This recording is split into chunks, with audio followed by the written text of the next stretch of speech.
जय हिंद साथियों, दीपांजलि एकेडमी में आपका स्वागत है। दोस्तों, आज हम समान विज्ञान के महत्वपूर्ण प्रश्न बताएंगे जो परीक्षाओं में आने की पूर्ण संभावना है, परीक्षाओं में आए हुए हैं। देखिए, पहला सवाल है, टेफ्लॉन का गलनांक कितने डिग्री सेंटीग्रेड होता है? तो टेफ्लॉन का 330 डिग्री सेल्सियस होता है, ध्यान रखना। टेफ्लॉन का गलनांक कितना होता है? 330 डिग्री सेंटीग्रेड होता है, ध्यान रखना। टेफ्लॉन का गलनांक 330 डिग्री होता है। अग्निशमक में कौन सी गैस काम में आती है? तो यानी अग्निशमक में आग बुझाने के लिए कौन सी गैस का प्रयोग करते हैं? कार्बन डाइऑक्साइड का, ध्यान रखना। अग्निशमक में कौन सी गैस काम में आती है?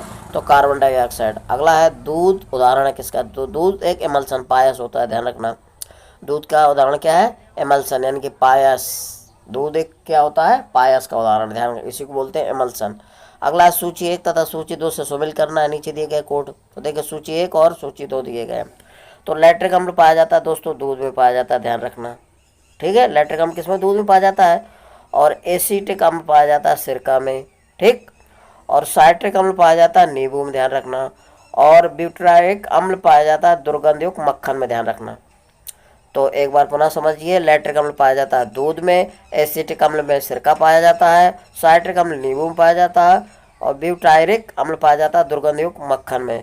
तो इसका यानी कि पहले का तीसरा और दूसरे का चौथा, तो ये आपका डी विकल्प सही हो जाएगा। ठीक है दोस्तों। अगला है, अधोलिखित में से कृत्रिम चमड़ा कौन सा है? तो दोस्तों, कृत्रिम चमड़ा है इसमें रेक्सन, रेकिसन है, ध्यान रखना। दूसरा विकल्प सही हो जाएगा। ठीक है दोस्तों।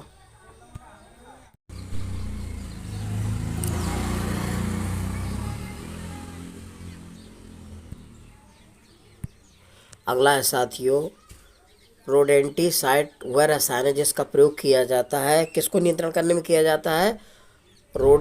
रोडेंटिसाइड एक रसायन होता है जिसका प्रयोग किया जाता है बंदरों को नियंत्रण करने के लिए, ध्यान रखना। रोडेंटिसाइड एक रसायन होता है जिसका प्रयोग किया जाता है बंदरों को नियंत्रण करने में। अगला है, इनमें से कौन कोलाइड नहीं है?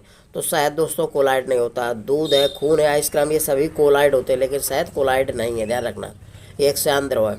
अगला है, वायु प्रदूषक का एक उदाहरण है। वायु प्रदूषक प्रमुख उदाहरण क्या है? तो कार्बन डाइऑक्साइड एक प्रमुख वायु प्रदूषक है, ध्यान रखना। प्रमुख वायु प्रदूषक एक उदाहरण है किसका? कार्बन डाइऑक्साइड है। कार्बन डाइऑक्साइड एक प्रमुख वायु प्रदूषक है। खुले में कुछ देर तक रखा दूध खट्टा हो जाता है, क्यों? तो लैक्टिक अम्ल के कारण खट्टा हो जाता है, ध्यान रखना दोस्तों। खुले में कुछ देर तक रखा हुआ दूध खट्टा क्यों हो जाता है? इसका क्या कारण? तो लैक्टिक अम्ल के कारण, क्योंकि दूध में लैक्टिक अम्ल पाया जाता है जिसके कारण खट्टा हो जाता है। ठीक है। अगला है, माचिस बनाने में निम्न प्रमुख वस्तुओं एलिमेंट में से किसका प्रयोग किया जाता है? तो माचिस की तीली बनाने के लाल फास्फोरस का प्रयोग किया जाता है, ध्यान रखना। माचिस बनाने में लाल फास्फोरस का प्रयोग किया जाता है, यानी कि फास्फोरस, ध्यान रखना। इसमें लाल फास्फोरस दिया नहीं है, तो फास्फोरस दिया, तो फास्फोरस सही हो जाएगा। ठीक है दोस्तों। अगला, चूहा यानी कि चूहे मारने का जहर किस रासायनिक पदार्थ से बनता है? तो जो चूहा मारने की दवा आती है वो किस रसायन से बनता है?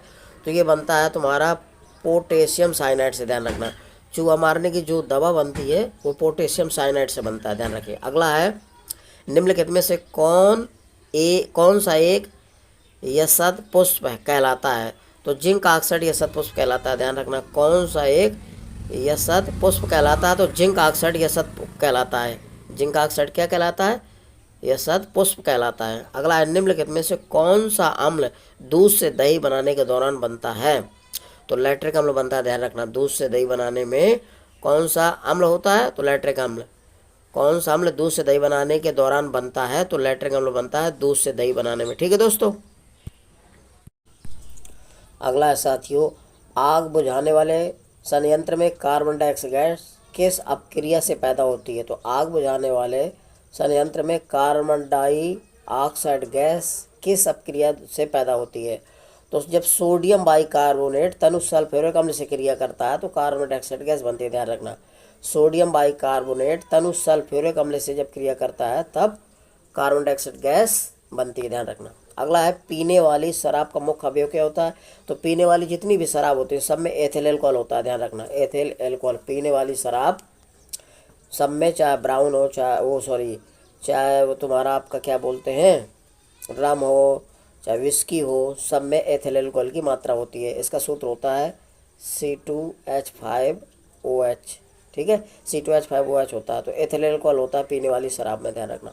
अगला है लौंग के तेल का निम्नलिखित में से कौन सा प्रमुख घटक है। तो लौंग में ध्यान रखना यूजेनॉल पाया जाता है, ध्यान रखना। प्रमुख घटक क्या होता है लौंग के तेल में? यूजेनॉल, ध्यान रखना। अगला सूची 1 को सूची 2 से सम्मिलित कीजिए तथा नीचे दिए गए कोड से सही मिलान कीजिए। तो मार्फिन जो होती है तुम्हारा, ये एनाल्जेसिक में पाया जाता है, ध्यान रखना। मार्फिन में क्या पाया जाता है? एनाल्जेसिक। और सोडियम जो धातु होती है उसको कैरोसिन मिट्टी के तेल में रखा जाता है, यानी कि सोडियम को मिट्टी के तेल में रखा जाता है, ध्यान रखना। और मार्फिन में पाया जाता है क्या? एनाल्जेसिक। और बोरिक अम्ल क्या है? एंटीसेप्टिक है। बोरिक अम्ल क्या है? एंटीसेप्टिक है। और जर्मन सिल्वर क्या है? मिश्र धातु, ध्यान रखना। जर्मन सिल्वर क्या है? ये एक मिश्र धातु होती है। तो मार्फिन में दोस्तों क्या पाया जाता है? एनाल्जेसिक। और ये सोडियम को मिट्टी के तेल यानी कैरोसिन में रखा जाता है। और बोरिक अम्ल एंटीसेप्टिक है। जर्मन सिल्वर क्या है? मिश्र धातु, यानी कि इसका चौथा विकल्प सही हो जाएगा। ठीक है दोस्तों। अगला है पराध्वनिक जेट प्रदूषण पैदा करता है पतला करके किसको? ओजोन परत को पतला कर देता है। पराध्वनिक जेट प्रदूषण पैदा करता है ओजोन परत, यानी कि ओजोन को सूत्र होता है O3, तो ओजोन परत को पतला कर देता है, पतला करके प्रदूषण पैदा करता है। ठीक है दोस्तों। अगला है मानव शरीर के कोशिकाओं में पाए जाने वाले गुणसूत्र कितने जोड़ों की संख्या है, यानी कि मनुष्य के शरीर में जो गुणसूत्र पाए जाते हैं कितने जोड़ी होते हैं? तो 23 जोड़े होते हैं। तीसरा विकल्प सही हो जाएगा। ध्यान रखा, मनुष्य के शरीर में टोटल 46 गुणसूत्र पाए जाते हैं, अगर जोड़ों की संख्या पूछे तो 23। अगला है नाभिक के अलावा कोशिका के किस कोशिकांग में डीएनए पाया जाता है? तो माइटोकॉन्ड्रिया में डीएनए पाया जाता है, ध्यान रखना। माइटोकॉन्ड्रिया में डीएनए पाया जाता है नाभिक के अलावा। माइटोकॉन्ड्रिया ऐसा कोशिकांग है जिसमें डीएनए पाया जाता है। अगला है साधारण मानव में गुणसूत्र कितने होते हैं? तो 46 होते हैं, अभी बताया हमने। अगला है जैव कोशिका का कौन सा भाग पावर हाउस कहलाता है? तो माइटोकॉन्ड्रिया को पावर हाउस कहा जाता है, ध्यान रखना। जैव कोशिका का कौन सा भाग पावर हाउस कहलाता है?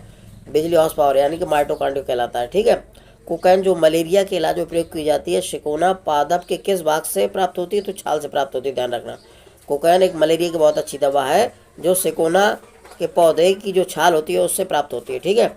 अगला कपास का प्रमुख घटक क्या होता है? सेलुलोज होता है। तो कपास का प्रमुख घटक कपास का सेलुलोज पाया जाता है, ध्यान रखना। कपास का प्रमुख घटक क्या होता है? सेलुलोज। अब सेब के फल में लाली का कारण, यानी सेब जो लाल कलर का होता है तो उसका क्या कारण होता है? तो एंथोसायनिन के कारण होता है। सेब का लाल रंग किसके कारण होता है? एंथोसायनिन के कारण होता है। ठीक है। अगला साथियों, प्रोटीन संश्लेषण में निम्न कोशिकांगों में से किनकी भूमिका सबसे महत्वपूर्ण होती है? ध्यान रखना। तो ये होती है अंतःद्रवी जालिका और राइबोसोम की महत्वपूर्ण भूमिका होती है, ध्यान रखना। प्रोटीन संश्लेषण में अंतःद्रवी जालिका और राइबोसोम की महत्वपूर्ण भूमिका होती है। अगला है टमाटर में लाल रंग का कारण होता है लाइकोपिन। टमाटर में लाइकोपिन पाया जाता है, ध्यान रखना। टमाटर जो लाल होता है किसके कारण होता है? लाइकोपिन के कारण, क्योंकि ये क्रोमोप्लास्ट को क्लोरोप्लास्ट में बदलता है, ध्यान रखना। क्लोरोप्लास्ट को क्रोमोप्लास्ट में बदलता है टमाटर, ध्यान रखना। अगला है पादप कोशिका जंतु कोशिका से किस प्रकार भिन्न होती है? पादप कोशिका जंतु कोशिका से किस प्रकार भिन्न होती है? तो कोशिका भित्ति के कारण भिन्न होती है, ध्यान रखना। पादप कोशिका जंतु कोशिका से किस प्रकार भिन्न होती है? कोशिका भित्ति के कारण होता है, ध्यान रखना। पादप कोशिका जंतु कोशिका से किस प्रकार भिन्न होती है? क्योंकि इसमें कोशिका भित्ति पाई जाती है, इसके कारण ये भिन्न होती है। ठीक है दोस्तों।